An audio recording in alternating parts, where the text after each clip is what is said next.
Hello, my name is Josh Atkinson, and you have once again stumbled upon my portrait painting YouTube channel. Before I get started, I'm going to ask everybody to hit the like and subscribe button so that the algorithm steals into my bedchamber at night and takes me in its warm embrace.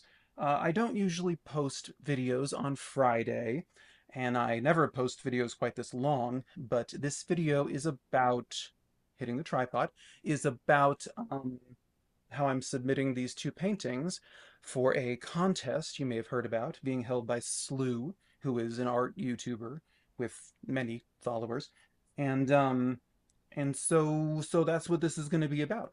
The first half or so is going to be about this painting, my realism entry, and then the rest will be about this, my more um this whatever you call it, this style I've been doing like I did here, and I actually did another self-portrait before this contest was announced, so sorry for all of my face. But anyway, let's watch the time lapse. Okay, so here is the source image, and here is time lapse number one. I am throwing down some burnt umber and a thin wash and wiping it off with my old underwear. And I did it wrong. And that's going to be quite the theme in this discussion of this painting. You can see in the source photo on the little Kindle Fire thing, whatever the cheap one is, um, that the edge of the photo uh, is the edge of the photo. And I was trying, that's why I wiped the first version off. I was trying to do what the photo needs, which is have my cheekbone be at the edge of the photo where it is. But you may notice already that I'm moving a little too far toward the middle of the uh, canvas, and that becomes a big problem later. Um, the loop that covers my right eye, meaning or left eye rather, the eye on the left side of the canvas. I placed that wrong, and I have to make so many corrections, and it's just we'll talk all about it. But first, if you don't know about this contest, I thought I would bring it up. I've actually written a little script, which is completely unlike me, but the contest is to combine a still life and a self portrait. So those are the only real parameters. It needs to be like a 2D kind of handmade thing. So I guess not photography, and I'm not sculpture because that's 3D. So I'm working in oil, and so yeah, Slew is an art YouTuber. He runs a nonprofit in Brooklyn. He has 351,000 followers, which is I couldn't possibly tell you the mathematical difference between that number and the number that I have. But I love my 218 or so. I love every one of you. You're my special bunnies or something. That sounded weird. So let's see. All right. Combining a portrait and a still life. I thought that it sounded so easy. I was like, cool, and we've got 5 weeks to do it. Great. So it wasn't easy. I realized that if if you combine a portrait and a still life, you run the risk of having competing focal points. And a good painting has one focal point. As you can see, my nose, I painted it like half an inch longer than it is, so now I have to move it up, and then I have to move my lips up and my chin up. This would be a good point to mention, if you are not subscribed to the channel, that you should subscribe to the channel, and that I am not formally trained. I learned everything I know about oil painting from public access television, a show called Welcome to My Studio with Helen Van Wyck. A lot of it is on YouTube, and I would absolutely recommend that you go see it. But um, as far as like atelier training and bark plates and all that stuff, I've never done it, so I make mistakes like having more cheekbone than I'm supposed to, more cheekbone than is in the source photo. And soon you will see me get the lamp, the arm of the lamp in the wrong place. And these are things that don't happen to people who know what they're doing. At least that's what I've heard about. But so competing focal points, even like Las Meninas or Guernica, like paintings that have a lot of elements or a lot of characters, they have a single focal point. So in this painting, by the end of it, I can't really explain how, but I do think the face is the focal point. But don't ask me how. I'm just going to say that that worked out. Now I'm working on this the lamp, which is largely, there's a lot of yellow ochre in this painting, in my face and the tabletop and the lamp. It's a brass lamp. It's an antique, from my grandparents, and it's brass, so the entire thing is reflective, and it's got these crazy loopy arms, so it's full of concavities and convexities. And this is the second still life that I've painted in 12 years, and I'm an idiot for trying to do something this complicated, but I'm an idiot. So anyway, I tried to do this painting for a week. It was me with like three red roses sticking out of my mouth, and I got the likeness and I got the roses to look good, but at the end of the day, it was contrived and pretentious and stupid. So that was a wasted week, and so I tried to figure out how to do this, how to do something else. My mom took this photo actually, and she was just like, I was trying to like put in my head like I was looking at this, what do you call it, a night light, um, and that would be the still life, and the light source was the still life, so that was two birds with one stone. But then it looked stupid, so my mom said, "Why don't you go put your head next to that lamp?" And I was like, "Well, that's not any more or less stupid." So I did, and we got this photo, and uh, and I really like it. Uh, it's really just, I don't know. There's something about it that just really spoke to me, and so I went with it. But so yeah, trying to understand like competing focal points, trying to, I'm following my script. Competing focal points, and then the second section says Archimboldo slash mirror. I was thinking, okay, how do you prevent competing focal points? You make the portrait the still life, meaning you do a still life of a mirror with your reflection or some other reflective surface with your face in it. Or you do what Archimboldo, the Renaissance painter, did, where you make portraits out of still life objects like vegetables, fruit, dead animals, um, which brings up what is the definition of a still life. I don't think it should be something alive. I think it has to be something that is artificially put on display on a tabletop or whatever, just on some sort of display. So it would have to be like a taxidermy animal. I'm getting dark again, aren't I? All right, so now I'm working on my hair. If you've ever painted a redhead, I'm sure you've come to appreciate burnt sienna. It feels like cheating when you just use brown from a tube, at least it does for me, but it is the solution to gingers and our mysterious hair. I swear I have green eyebrows. I don't expect any of you to believe me, but redheads have green eyebrows. I can't explain it. I don't make the rules. Okay, next on my list, narrative. Oh, well, I was just thinking about like, why is my head next to a lamp? Why is my head next to an apple? What is the story? And that was stressing me out. Doing wood grain, I've never done wood grain before. I'm just kind of throwing it on and seeing how it manifests, and I'm very happy with the result. But so yeah, narrative, because the style, as you saw, the style that I prefer to work in now, which is not realism, I do a little bit of lighter paint, a little white into the black of the lamp because the light would be spilling over in the lampshade. Anyway, I the hell was I talking about? I do this weirder style where the point is not really the subject matter, the point is the style.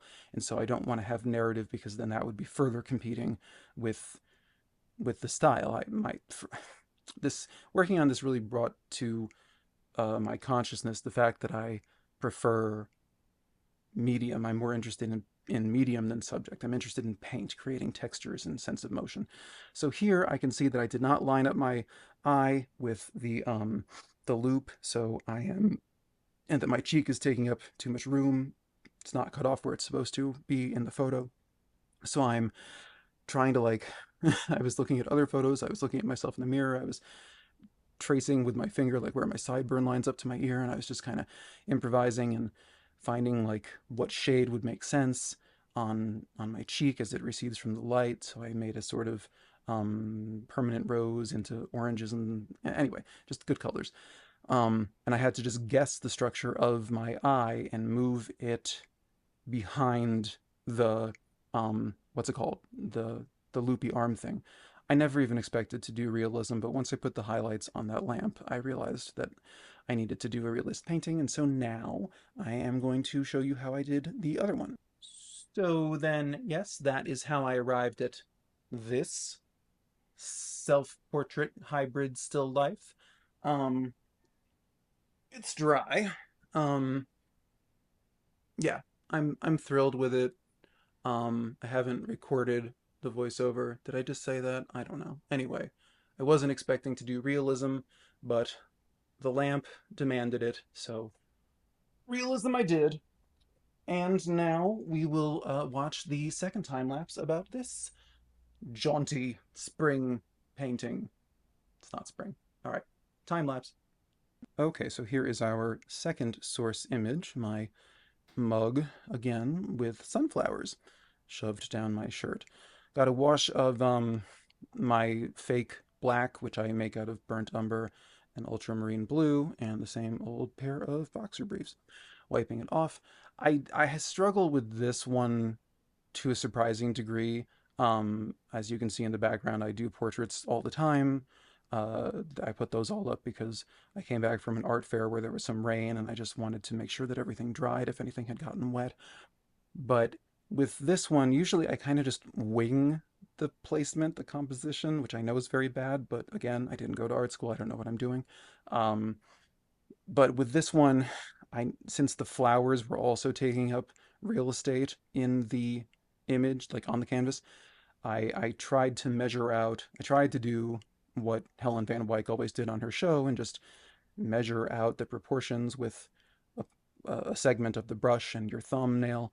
And I never get it to work. So I don't know. But anyway, I wanted my head to not be too big and push the sunflowers off to the edge of the canvas because that would be bad composition. Even I wouldn't allow for that. But so I guess like I said, I wasn't expecting to submit anything in a realism style, but as I finished that lamp, I really just fell in love with it, and I love still life. I never let myself work on it because I'm always focused on portraits, but that's going to be changing. Um, so that's something positive from this contest. I have no illusions about winning this contest because again, 350,000 subscribers. A lot of people are going to be submitting, and everything's subjective. But uh, but I'm really happy with both of these paintings. I'm happy that I did something realist just because I don't know, because sometimes you want to or you don't want to, but you do it and then you're happy with it. And then I got to do another. You can see in the background, I'd already done a self-portrait in this sort of choppy geometric brush stroke style, but but it's cool to do another one. And I've never tried to paint sunflowers before, so that's cool. But so my goal moving forward, like I did a lot of realism, and then in January I started forcing myself to paint looser, more expressively, and a lot more emotionally. I went to an art fair, a vendor fair this past weekend, and people kept talking about, like, the words that kept coming up were emotional and expressive when they saw my portraits, and that's telling me I'm hopefully going in a good direction. But so with this style, I wanted to have more intentionality about my brush strokes. I wanted to place them and then not futz with them much after that. I want to just like place it, and you'll see later once I get my fairly reasonable likeness down. I'm not going to be as precise with this one because I'm about to distort the living hell out of it. Um, but once I get the likeness down, I start imposing color in places where I see it or I just want to see it, um, and doing it in those. Like the goal is that every brushstroke is either horizontal or vertical, and that's how I'm limiting myself. This is just a new version of me experimenting with style. The ultimate goal is to move to a place of true abstraction, and I would not call what you're seeing now abstraction. I call it distortion. I feel like abstraction's a lot more extreme, but my goal is to get to a place where I'm doing abstract portraits that don't lose the likeness, where you can still guess who the person is. Um, there's a painter alive today named R.F. Pangborn, and some of his paintings accomplish that. Francis Bacon has a lot of paintings that accomplish that. If you familiarize yourself with what his friends, his lovers looked like, then you'll actually recognize a lot of their faces in his abstract portraits. So I don't want to copy either of them, but I want to find my version of that. And right now I'm still kind of just, dipping my toe in the kiddie pool and just distorting. But I'm getting where I want to go, I think. I mean, where I want to go is people buying my art. Didn't have a lot of that over the weekend art fair, but maybe it wasn't the right venue. Maybe I gotta try to find gallery representation or something. But so anyway, it was so fun to do like the sunflowers because I've never painted them before, and I spent all of 11th grade creative writing staring at, or 10th grade, staring at this Monet poster of his sunflowers, and I realized that he made his shadows on the petals out of orange instead of making them out of purple plus yellow, like color complementary color theory, which the Impressionists basically popularized. Um, I don't know, it always just stuck with me. So it was cool to do that. I did still make plenty of the shadows out of purple mixed with yellow ochre, but there's also a lot of orange. So yeah, we're coming to the end of the time lapse. I hope I've explained why I'm doing two submissions. It's really just because, well, because Slew said you could do multiple submissions and it's free, which is a miracle. I can't tell you all of the competitions for quote unquote emerging artists who want you to throw 50 bucks at them like you have it. You're emerging anyway. So I appreciated that, and I accidentally did a realist painting, so then I needed to do something uh bananas like this one. But I had a blast doing this. I could have stopped a little sooner on this one and left things more suggested than precise. Again, I'm making progress toward abstraction, but it is a process. So anyway, I'm very happy with both of these paintings. Like and subscribe, like and subscribe. Okay, yes, bye.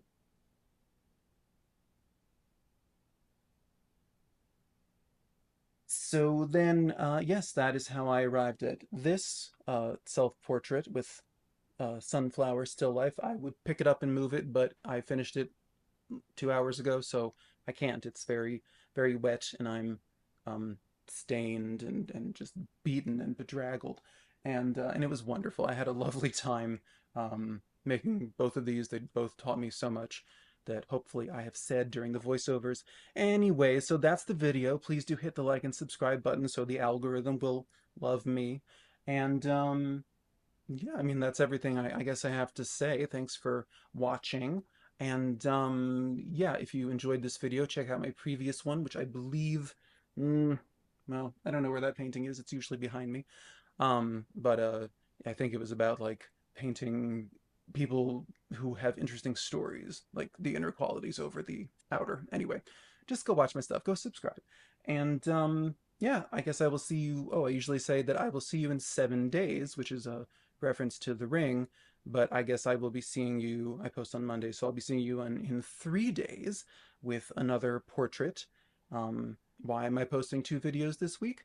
Because this one's due today and I procrastinated, and because actually no, I didn't. I just struggled. And because I post on Mondays because I want the algorithm to notice me, so I do every Monday. I'm talking too much. Okay. Thank you for watching. Bye bye bye bye bye.